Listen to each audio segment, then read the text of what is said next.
Are you seriously attending our wedding? Well, I might cringe a bit introducing you as my sister-in-law to our relatives, Lily, my brother's fiancée, quipped.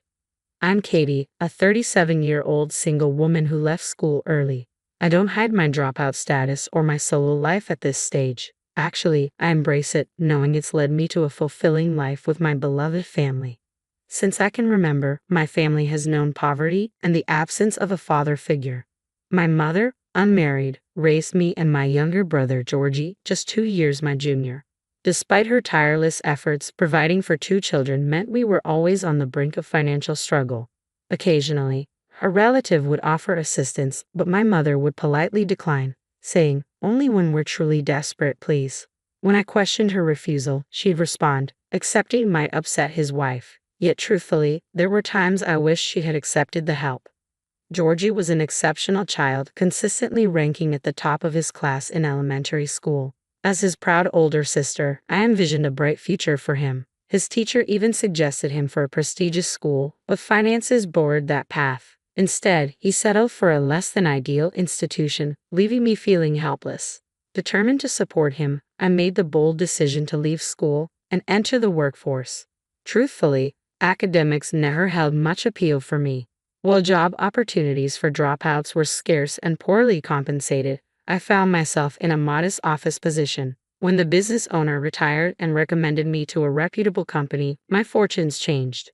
With diligence, I climbed the ranks, earning a managerial role by age 35 with a salary matching that of college graduates.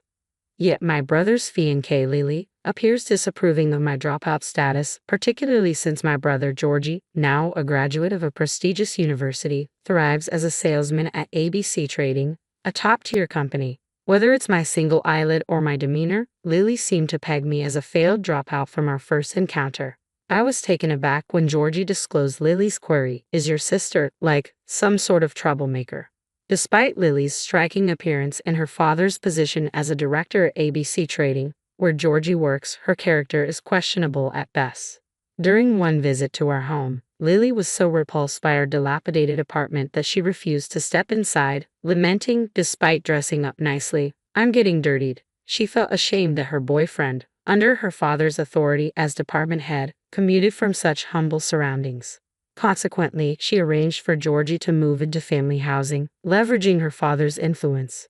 She absurdly insisted it was for their future marriage, but there was a catch. Outsiders were barred from entering, even close relatives needing permission for each visit. When I quipped about missing out on seeing their wedded bliss, Lily's mother acily retorted, "That's precisely why they're in family housing." Furthermore, Lily displayed rudeness towards my mother during her visit to our home. Whispering in a tone Georgie couldn't catch, she remarked, "Since your mother-in-law was poor, Georgie will be stuck repaying his student loans even after marriage. Don't parents usually cover tuition?" Her gaze bore into my mother. The truth was, both my mother and I had diligently saved for Georgie's education, but he insisted on handling it himself. It revealed the challenging personalities of Lily and her mother, a trait Georgie recognized due to their pretentious airs reminiscent of celebrities. I've desired my mother's relocation to the company housing, yet Lily claims that siblings of the husband aren't eligible. This leaves my sister-in-law isolated, a distressing prospect. When I mentioned my scholarship graduation, Lily's mother chimed in, "You're eager to ease your mother's burden, aren't you?" Such a thoughtful and wonderful person. She happily extolled Lily and her family's virtues. Well, if the couple is happy together, there's no reason for us to criticize them, so we kept our opinions to ourselves. However, that turned out to be a mistake. Lily and her family began to ostracize me and my mother, particularly me. "Sister-in-law, are you planning to attend the wedding?" With Georgie's wedding just 2 weeks away, Lily suddenly reached out to me. Of course, he's my only brother, but the venue is quite extravagant, with around 150 guests expected. It seems they've even invited the president and managing director of ABC Corporation, along with other VIPs, considering the marriage between the department head's daughter and the promising Georgie. Concerned about the attire, I asked if they had a dress code. Lily responded, "I think everyone would feel uncomfortable if there's one sister-in-law who looks less well off." "What do you mean less well off? What do you mean less well off?" "Well, I plan to wear a formal outfit. Your idea of formal is probably a catalog suit worth about 10,000 yen, right?" It's awkward to stand out among people wearing high-end brands, Lily judged, deeming me of lower status. To be honest, I'd rather you didn't attend our wedding. Frustrated by Lily's insinuation that those of modest means weren't welcome, I confronted her. What about my mother then? She doesn't own any high-end brand clothes either. I understand, but I can't exclude Georgie, who is valued by the company, and I'd prefer not to be embarrassed by the appearance of myself or my family. So we'll arrange attire for your mother. Lily's words left me deeply upset, though I understood the importance of dressing appropriately for an event attended by individuals from prestigious companies. I tried to see her directive as a gesture of concern to spare my mother any embarrassment at Georgie's significant occasion. However, her next statement caught me off guard. Naturally, you'll need to purchase that dress. It's an Oscar de la Renta evening gown, so budget around $10,000 in total. Wait, hold on. I can't afford such an expense. If you can't cover it, you'll need to find a way. Or do you intend to stand beside my parents in a cheap dress? I was stunned. And have you discussed this with Georgie? I haven't informed Georgie yet. Naturally, he assumes both you and mother will be there, but it could affect his future if his mother remains unmarried and his sister is labeled a dropout. Well, I believe nowadays being from a family with single mothers or dropouts doesn't hinder someone's career. Refusing to succumb to Lily's biases, I declared, regardless, it's my brother's wedding, so both mother and I will attend. We'll arrange our attire without relying on your stipulations. If it truly bothers you, then simply don't extend the invitation. I confided in mother and sought her counsel. She appeared downcast initially but soon brightened and said with resolve, "Don't fret, Katie. I made a promise to ensure Georgie's happiness. Leave it to me." With that, she dialed a number, eventually revealing something astonishing. The wedding day arrived, and a solemn ceremony unfolded in the chapel. Initially, I debated whether to inform Georgie about Lily's remarks, but ultimately, I entrusted everything to mother and kept quiet. Yet Georgie's demeanor appeared tense. Was it mere nerves, or had mother divulged something to him? Following the ceremony, I was taken aback when I glanced at the seating arrangement in the reception hall. Mother's name was the sole entry in the family section, and I found no seat allocated for me. Wait, no seat for me. Despite confirming my attendance, it seemed they were deliberately sidelining me from the reception. Just then, Lily's parents arrived, casting a disdainful glance in my direction. I can't fathom why you didn't grasp Lily's hint to skip the reception. We tolerated your presence at the ceremony out of obligation, but we refuse to have your poverty on display at the reception. Leave, dropout sister. Like mother, like daughter. Very well, I'll leave. With a heavy heart, I walked away from Lily's parents, who smirked smugly. To my surprise, standing nearby was Mr. Ashcroft, the CEO of Nikomimi Corporation, a prominent company and a business associate of Lily's father, alongside Georgie. Mr. Ashcroft, thank you for coming. Georgie greeted him warmly. Katie, you're causing a disturbance. My apologies, Mr. Ashcroft. We were simply addressing an uninvited guest, Lily's father interjected. Mr. Ashcroft then intervened. If you're adamant about removing Katie, then I, as her father, will also excuse myself from the reception. Huh? Father, what are you saying? They exchanged bewildered looks, struggling to comprehend Mr. Ashcroft's unexpected declaration. Katie is indeed my daughter, Mr. Ashcroft affirmed. It emerged that he and mother had been involved in their 20s. At the time, Mr. Ashcroft was an executive poised to become CEO, while mother, orphaned in an accident, faced solitude.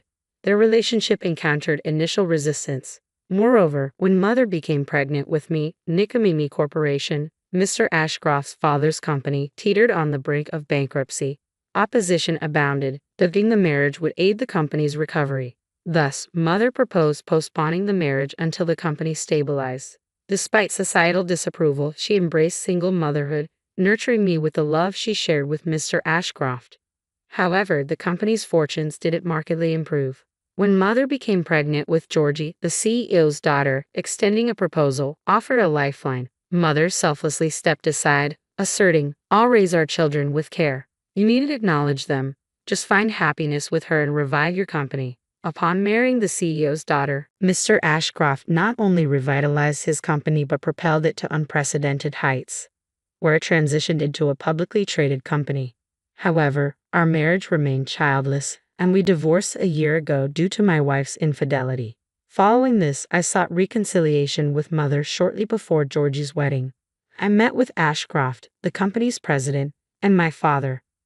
Oh, I remember him.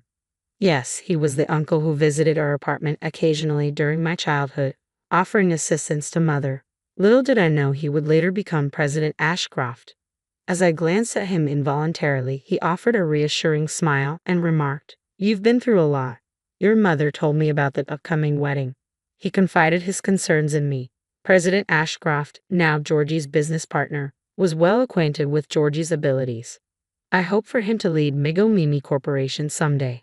However, if he fails to discern the true intentions of deceitful individuals and disregards his mother and sister, I cannot entrust the company to him. Thus, he used the wedding as an opportunity to assess Georgie's character. The day prior to the wedding, President Ashcroft and mother disclosed their history to Georgie, along with Lily's family's attempts to exclude us. Faced with these revelations, Georgie, who had placed trust in Lily and her parents, approached the wedding with mixed emotions. Hence his solemn demeanor during the ceremony. However, upon witnessing my absence from the reception seating chart and observing Lily's parents' attempts to remove me from the venue, he was convinced of the truth behind mother's and my words. Georgie escorted Lily to the reception desk and declared, "Lily, Mr. and Mrs. Lily, I'm calling off this marriage. I refuse to align myself with individuals who disrespect and belittle my beloved mother and sister." Hold on a moment. You can't just make such a decision out of the blue.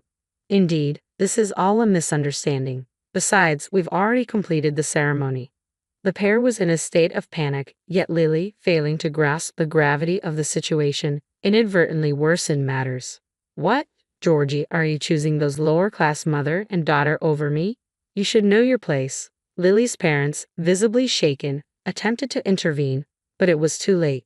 As I laid out the details to Lily, she collapsed in despair, tears streaming down her face. President Ashcroft's remark, "We may need to reconsider our business ties with your company," drove Lily's parents to tears as they offered profuse apologies.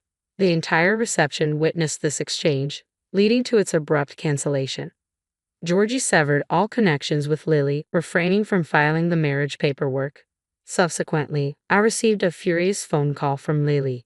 "You ruined my chances with Georgie. I'll be sending you a bill for damages and venue cancellation fees." In response, I calmly stated, "Is that so? In that case, I'll be taking legal action for defamation." Everyone at the reception heard the derogatory remarks from you and your parents. With that, she fell silent. Moreover, I disclosed how Lily's father had been stripped of his authority over transactions with Mimi Corporation, demoted, and sidelined. "Perhaps I should inform your father that Lily threatened me. This could lead Mimi Corporation to cease all dealings with ABC Trading. Wouldn't your father likely lose his job?" Disregarding Lily's tearful pleas, I ended the call from my end. It felt like justice served. Georgie, who had terminated his engagement with Lily, subsequently joined Mimi Corporation and appears determined to climb the ranks, aiming to become his father's trusted confidant. Mother and father are preparing for their wedding soon. Mother feels bashful about marrying at her age, but her joy shines through as we select her wedding gown together. While I've been focused on my career thus far, I've begun to entertain the idea that one day, I too may walk down the aisle in a mother's wedding dress.